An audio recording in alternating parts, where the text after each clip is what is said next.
So today we are going to continue our AWS comprehensive course in that the next topic is Lambda function URL.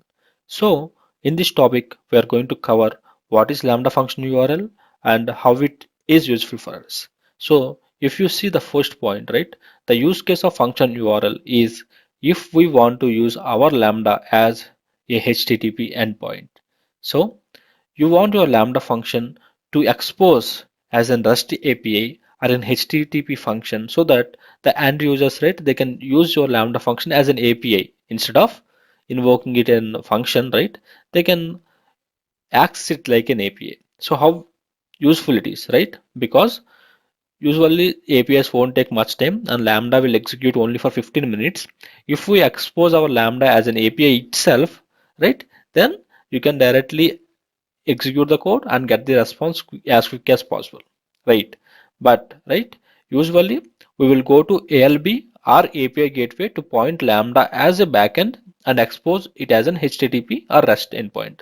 So in order to expose your Lambda as an REST API or HTTP endpoint, right, earlier we used to use ALB, that is application load balancer, and in that we need to mention Lambda as our target so that application load balancer will give you a domain, right, one endpoint, and you can use that endpoint to hit ALB and ALB in turn hits your Lambda function. Or otherwise you can use API gateway. In the API gateway you can create a method. In the method you can say my backend is Lambda. So API gateway will give you one HTTP endpoint, and you using that HTTP endpoint you will hit API gateway, and API gateway in turn hits Lambda. So that is the way. But by the help of Lambda function URL, instead of setting up all these things, you can simply configure Lambda to expose as an REST endpoint. Okay, I hope you understand, right? By using this Lambda function URL feature in Lambda, we can able to expose Lambda as endpoint to the public users. So users can directly access Lambda without the hassle of creating the ALB or API gateway. Okay, this feature enables us to generate a unique URL endpoint for us. So each Lambda should generate its own unique URL, and by using that unique URL, you can able to access that Lambda by using that Lambda function URL. So if you see here, we have HTTPS and your URL ID that was given by the Lambda to you, and the region in which region your Lambda is deployed, and like this URL you will get. If you hit this URL, you can able to access the Lambda. Okay, so once the URL got generated, so if you enable the Lambda function URL in your Lambda configuration, and once the URL got generated, we can access the Lambda like any other HTTP URL, like using curl, postman, and web browser, or any HTTP client. Okay, simply you can hit it and you will get the response back, and underlying backend is your Lambda function. Okay, so for example, here if you see the HTTP clients, we have few HTTP clients. You can say users that those are accessing from the public internet, and you have provided this HTTP endpoint. It is nothing but your Lambda function URL. So the HTTP clients can use this HTTP endpoint. They can able to access your Lambda function like this. Okay, so this is how the Lambda function URL works. And moving on to the next point. One limitation of the Lambda function URL is we can only able to access this through public internet, and private access is not available, so does not support private links. So there is no private link here. This Lambda function should be accessible to the public only. So that thing you have to restrict. Okay, you can't create any private links. This URL is always public. You need to restrict based on the resource based policies, right? In that policy you only allow few resources to access it. Okay, so that is the one limitation. And the next one is to access Lambda through function URL from other resources, right? You want to access this Lambda from other resources. For example, you created Lambda and you have another EC2 instance, and that EC2 instance has to access this Lambda, right? For that, right, you need to create resource based policies. Okay, so you need to create resource based policies so that by using resource based policies which was attached to the Lambda, other resources can able to access the Lambda. And for cross domain access also, this Lambda function URL supports. And I hope you know about the CORS. if you don't know about the cause, right, cross domain access, that is nothing but we have two domains, for example google.com and yahoo.com. And if yahoo.com is trying to access the google.com, then there will be an issue of cross domain resource access because both the domains are different. So then Yahoo is trying to access some resources from the Google, right? So in that case, Yahoo, Google should allow yahoo.com to access those resources. So like that, our Lambda should allow some other domain to access Lambda resources. So that is cross-domain access support, and we can specify those domains, or you can allow all the domains whichever is hitting that function URL. Okay, so moving on to the next point, we can able to create Lambda function URL for the aliases and latest version, but not supported for the other function versions. So you are aware of the versions, right? In the previous session we have discussed, and you can able to see right here, right? Whenever you create a Lambda function URL, and you can point that Lambda function URL to an aliases. You know that alias is mutable, and also $latest version, and you know that $latest version is also mutable, right? So the good thing is it won't support for the function versions. So you can't create a function URL, Lambda function URL, and point it to an normal fixed versions. Okay, so you know the limitation. If you point to a fixed version every time, this URL need to be changed, and the Lambda won't support itself its creation itself. So whenever you create a Lambda function URL, you specify an alias if you want, or otherwise you can directly point to your latest version itself. Okay, $latest. So both are mutable as we discussed in the previous session. Okay, and as usual, we can able to create this Lambda function URL using AWS console, AWS CLI, or AWS SDK, and even using the CloudFormation. So yeah, it's simple. In the Lambda configuration section, you can able to set this function URL. It's very simple task. And if you want the Lambda function URL to limit the number of concurrent executions, then we can use result concurrency to limit Lambda, and any other request will crosses the limits will throttle. So definitely, right? Since you are exposing your Lambda as an API, and if you want to limit how many users to hit them concurrently, you can do that, right? We know how to limit the concurrent execution in Lambda by using the result concurrency feature, and you can keep your result concurrency feature as 500, right? Only 500 simultaneously hit your Lambda, and if any one reaches the limit, right, anyone crosses the limit, definitely you will get the throttling error back to the user. So you can limit that. So that is about the Lambda function URL and its benefits. Now we'll look into the security aspect of this Lambda function URL. Since you are exposing this Lambda as an endpoint, right? It's an HTTP endpoint. The next question definitely comes to mind is how we are handling the security. What if some other users, authenticated users, can access my REST endpoint, right? How you are securing your HTTP endpoint or HTTPS endpoint? So we'll look into it. So Lambda supports, as we said, resource-based policies. So in the Lambda itself, you use right resource-based policies, and we can allow other AWS accounts to access the Lambda function URL. So the accounts which are mentioned in the resource-based policies only can able to access the Lambda function URL. Okay. Otherwise, you can specify some ID ranges or IP ranges or the CIDRs, right? CIDR blocks and even IAM principles to access the Lambda.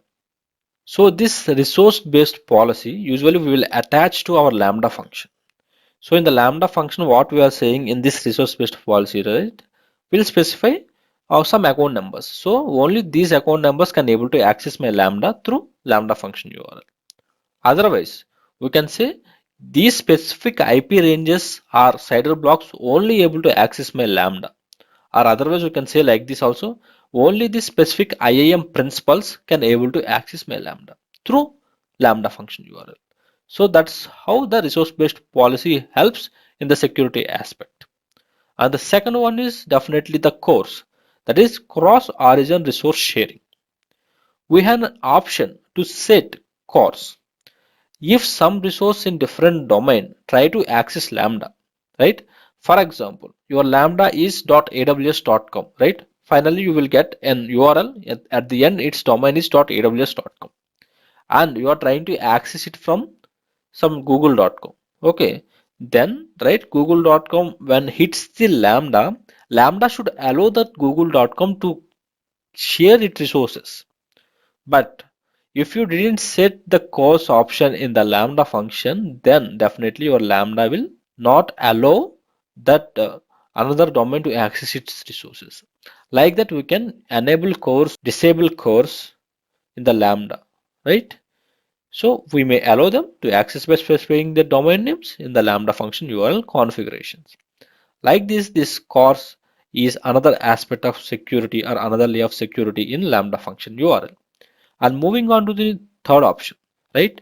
Whenever you are creating the Lambda function URL, you will have an option or you have to select one of the authentication types. So the first one is here the auth type none. So when we select this authentication type none, if we enable this security option, right, in Lambda function URL, then we all right all the unauthorized and authenticated users from the public can access this URL. So why you are saying auth type none? So if you select this auth type none, right, in the resource based policy automatically updated, right, in the resource based policy which was attached to the Lambda function automatically updated, and it will say yellow for all the public access. So it will give grant to the all the public access. So that is fascinating but error prone also, right? It is security threat. Anyone can access who knows your URL, they can able to access your Lambda. And the fourth one is the second auth type is auth type AWS underscore IAM. So here, right, if we enable this security option in Lambda function URL, then IAM will authenticate and authorize the requests. So, right, both the here we are using identity access management to authenticate the request, to authorize the request before accessing the Lambda. Here I have attached few points, kindly try to understand these points. Okay, both the principles, that is users identity based policy and Lambda's resource based policies should be evaluated. So if you enable this authentication type AWS underscore IAM, right, the users or the clients or the other resources, right, who are accessing our Lambda, they should have this identity based policy, and also our Lambda should have this resource based policy, right? And both the principles should be present in this two. Identity based policy should have our Lambda principle, and our Lambda should have users principle, so that only able to access the Lambda function URL. Okay, so principal must have Lambda colon invoke function permissions in the policies. Definitely this is the important permission. So without this permission, right, the other resources cannot be able to access the Lambda. Even if you don't specify this permission in Lambda's resource based policy, then other resources cannot be able to access the Lambda. Okay, this is the important permission to expose your Lambda function URL, and also to make it right authorized, only authorized users to access it. And if the user and the Lambda belong to same account, then either identity based policy at user level or resource based policy at Lambda level is required. So this means, for example, you have an AWS account. In the same account you have an EC2 instance, and you created your Lambda and exposed it as an Lambda function URL. Now, right, your authentication type is AWS IAM. Now this EC2 instance which is in the same account, if you try to access the Lambda, right, if the Lambda has this resource based policy in that you mentioned about this EC2s or users principal, then Lambda can able to, then EC2 can able to access the Lambda, because either of the even identity based policy or resource based policy should contain that. So since resource based policy should allowing the user, then it's fine. Otherwise, if resource based policy don't have that configuration, but identity based policy we are saying we need to access the Lambda, then you can able to access the Lambda, because both the resources are in the same account. User is at the same account and also Lambda is at the same account. Okay, but if the user and the Lambda belong to cross accounts, so now accounts has been changed. So other user can be declared or he can be referred as an public user, right? So if you want to access this Lambda from the cross account, right, then both the identity based policy at user level and the resource based policy at Lambda level is required. So if you have two accounts and one account try to access the Lambda in another account, right, definitely you should have this identity based policies at the user level. That means the account which is trying to access your Lambda, that account should have the identity based policy. In that identity based policy you need to mention your Lambda details and you need to say this permission to be allowed. And also at your Lambda level in your account you need to create a resource based policy. In that resource based policy you need to mention this mention this cross the other accounts principal and also this Lambda invoke function URL permission, and you need to allow the other account to access your Lambda.